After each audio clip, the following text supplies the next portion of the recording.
السلام علیکم، فاطمہ اردو سٹوری میں ہم آپ کو ویلکم کرتے ہیں۔ آج کی ہماری سٹوری آخری منظر ہے۔ چلیں آئے ہم آج کی سٹوری سٹارٹ کرتے ہیں۔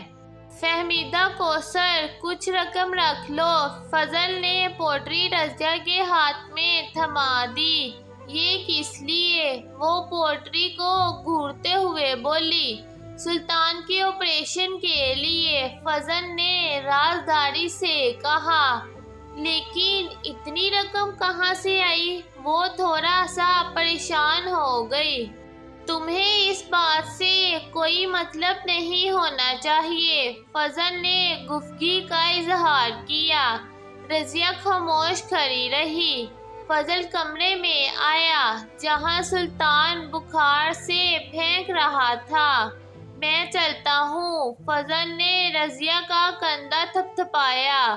ارے کہاں چل دیے؟ وہ حیرانی سے بولی۔ ضروری کام سے دوسرے شہر جا رہا ہوں، فضل نے آنکھوں میں بھرے ہوئے آنسو روکتے ہوئے کہا۔ کیسے باپ ہیں آپ؟ بیٹا زندگی اور موت کے درمیان ہے اور تم ہو کہ دفتری مسائل میں الجھے ہوئے ہو، وہ رندی ہوئی آواز میں بولی۔ فضل رضیہ کو حیران و پریشان چھوڑ کر گھر سے باہر نکل آیا اور اس کے ڈیرے پر جا پہنچا۔ پریشان لگتے ہو؟ ایک بھاری بھرکم شخص نے اپنی کٹیا سے باہر آ کر پوچھا۔ جی، فضل نے سر جھکا کر جواب دیا۔ صرف چند کلومیٹر کے فاصلے پر، اس نے ہاتھ سے اشارہ کرتے ہوئے کہا۔ جی ٹھیک ہے، فضل بے دلی سے بولا۔ یہاں سے تم سیدھا بستی ملوک شاہ جاؤ گے، وہاں ایک پتلی سڑک اندر کی طرف مڑ جاتی ہے، سمجھ رہے ہو نا؟ بھاری بھرکم شخص نے سخت لہجے میں کہا۔ جی سمجھ رہا ہوں، فضل نے سر جھکائے جواب دیا۔ وہاں سے کچھ دور سائیں کرم نواز کا مزار ہے، اس نے مزید وضاحت کی۔ فضل خاموش کھڑا رہا۔ کل تم اپنے مقصد کے لیے روانہ ہو جاؤ، وہ مکر وہ ہنستے ہوئے بولا۔ فضل خاموشی سے اس کے ہمراہ کٹیا میں داخل ہو گیا۔ بھاری بھرکم شخص کچھ دیر اس کے ساتھ راز و نیاز میں مصروف رہا اور پھر وہ اسے اکیلا چھوڑ کر اپنے کمرے میں چلا گیا۔ وہ رات فضل نے انتہائی تکلیف میں گزاری۔ اس کی زندگی کا یہ نہایت اہم موڑ تھا جس کے تصور سے اس کا رواں رواں کانپ رہا تھا۔ بھاری بھرکم شخص صبح سویرے اس کے پاس آ گیا۔ اٹھ جا فضل، وہ سختی سے بولا۔ فضل بچوں کی طرح حکم کی تعمیر کرتا ہوا بیٹھا تھا۔ کچھ کھاؤ گے؟ وہ ناشتہ اس کے پاس رکھتے ہوئے بولا۔ جی نہیں، فضل نے ناگواری سے جواب دیا۔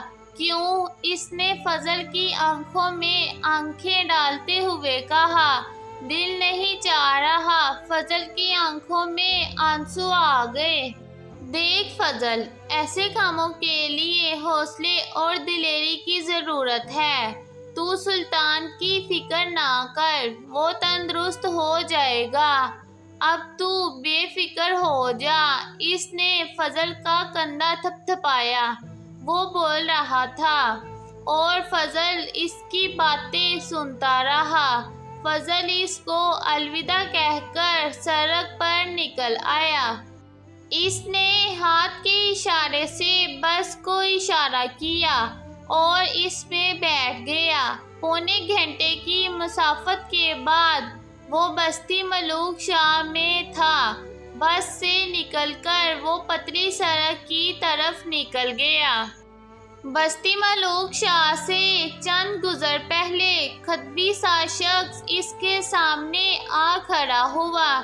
یہ کیا ماجرا ہے؟ تم سمجھتے ہو مجھے کچھ دکھائی نہیں دیتا؟ خطبی شخص نے برہمی سے کہا۔ وہ ایک بڑا سا پتھر اٹھا لایا اور فضل کی طرف لپکا۔ اس شور و گل سے کچھ لوگ وہاں جمع ہو گئے۔ ایک شخص نے خطبی شخص کو پکڑ لیا۔ جاؤ بابو جی، دیوانہ ہے، ایک شخص نے کہا۔ فضل نے گہری سانس لی اور مزار کی طرف بڑھ گیا۔ مزار کے احاطے سے باہر چند دکانیں تھیں۔ فضل ایک سگریٹ کے کھوکھے کی طرف بڑھ گیا۔ بابو جی، یہاں جو بھی آتا ہے مراد پائے بغیر گھر نہیں جاتا، کھوکھے والے نے کہا۔ فضل خاموشی سے سگریٹ سلگاتا رہا۔ کوئی پریشانی ہے؟ کھوکھے والے نے سوال کیا۔ ہاں، بیٹا بیمار ہے، وہ جلدی سے بولا۔ تو فکر نہ کر، اب یہاں سے بے مراد نہیں جائے گا، کھوکھے والے نے دھارس بندھائی۔ تھوڑی ہی دیر میں وہ مزار کے احاطے میں موجود تھا۔ یہاں پر لوگ خشوع و خضوع کے ساتھ عبادت میں مصروف تھے۔ وہ ایک کونے میں جا بیٹھا۔ آ گئے تم؟ اس کے قریب بیٹھے ہوئے بڑی شخص نے پوچھا۔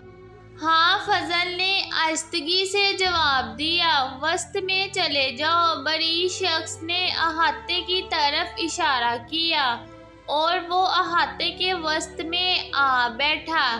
پہلی بار آئے ہو؟ فضل کے قریب بیٹھے ہوئے شخص نے پوچھا۔ فضل خاموش رہا۔ سنا ہے جو یہاں چل کر آتا ہے اس کی سنی جاتی ہے۔ اس نے فضل کے چہرے پر چھائی پسماندگی کو دیکھتے ہوئے کہا۔ اسے سلطان یاد آ گیا۔ وہ وہاں بیٹھا کتنی دیر تک اس کے لیے دعائیں کرتا رہا۔ اچانک ہی فضل کی نظر بڑی شخص پر جا پڑی۔ جلدی کرو، اس نے ہاتھ کے اشارے سے کہا۔ فضل کو محسوس ہوا کہ وہ چاروں طرف میں بچھی ہوئی لاشوں میں گھر گیا ہے اور ان لاشوں کے تفن سے اس کا دماغ پھٹنے لگا۔ نہیں، یہ ناممکن ہے۔ وہ چلتا ہوا باہر آ گیا۔ بڑی شخص اسے حیرت سے دیکھتا رہ گیا۔ کچھ ہی دیر میں وہ گھر فون پر بات کر رہا تھا۔ سلطان کا آپریشن کامیاب ہو گیا۔ شکر کرو، اللہ نے دوسری زندگی دی ہے اسے۔ اب تم گھر آ جاؤ۔ رضیہ کی آواز سنائی دی۔ اسے اپنے کانوں پر یقین نہ آیا۔ وہ تیزی سے پتلی سڑک میں مین روڈ پر آ گیا۔ وہ جلد از جلد گھر پہنچ جانا چاہتا تھا۔ اچانک اسے محسوس ہوا کہ اس کا سر زوردار دھماکے سے پھٹ گیا ہے۔ وہ نیچے گر گیا۔ سر پر گولی لگی ہے، کسی شخص نے افسوس اور دکھ سے کہا۔ اس نے اٹھنے کی کوشش کی مگر ناکام رہا۔ اس کی آنکھوں کے سامنے مناظر گھومنے لگے۔ پھر آخری منظر چھا گیا۔ مزار کے احاطے میں کچھ لوگ جو اس کے ارد گرد پھیل گئے تھے۔ ذکر اور درود کی آوازیں اس کے کانوں کو چھو رہی تھی۔ آپ کو ہماری ویڈیو کیسی لگی کمنٹ سیکشن میں ضرور بتائیں اور ہمارے چینل فاطمہ اردو اسٹوری کو سبسکرائب کریں اور بیل نوٹیفیکیشن کو آن کریں تاکہ ہماری آنے والی ویڈیو کی تمام اپڈیٹس آپ تک پہنچ سکیں اور آپ سن سکیں۔ اللہ حافظ۔